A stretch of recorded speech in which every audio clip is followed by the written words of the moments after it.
Hi friends, welcome to Cricket 360. இது ஐபிஎல்லோட third game of the season match prediction video. இது வரைக்கும் நம்ம ரெண்டு மேட்சுக்கு என்ன ப்ரெடிக்ட் பண்ணமோ அதுதான் நடந்திருக்கு. ஸோ 2 out of 2 கரெக்டாக ப்ரெடிக்ட் பண்ணியிருக்கோம்.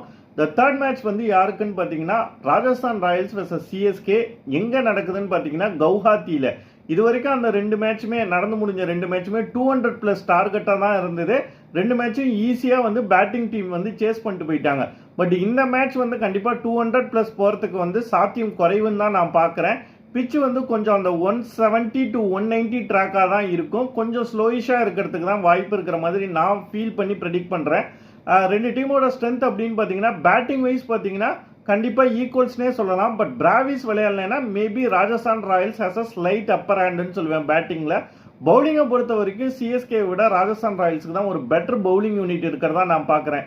தோனி இல்லாதது, பிராவிஸ் இல்லாதது, நேத்தன் எலிஸ் இல்லாததுன்னு சொல்லி நிறைய வீக்னஸ் வந்து சிஎஸ்கே கிட்ட இருக்கு. சேம் டைம் ராஜஸ்தான் ராயல்ஸும் ஒன்றும் மும்பை இந்தியன்ஸ் வந்து ஆர்சிபி அளவுக்கு பெரிய டீம்லாம் சொல்ல முடியாது. அவங்களும் ஒரு இன்எக்ஸ்பீரியன்ஸான சைட் தான்.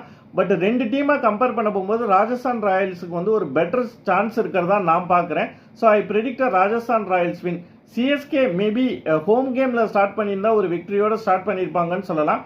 பட் இந்த மேட்ச் எனக்கு ராஜஸ்தான் ராயல்ஸுக்கு தான் அதிகம் ஜெயிக்கிறதுக்கு சான்ஸ் இருக்கிறதா நான் ஃபீல் பண்ணுறேன். நீங்கள் என்ன ப்ரெடிக்ட் பண்ணுறீங்கிறத மறக்காமல் கமெண்ட் செக்ஷனில் கமெண்ட் பண்ணுங்கள். தேங்க்ஸ் ஃபார் வாட்சிங்.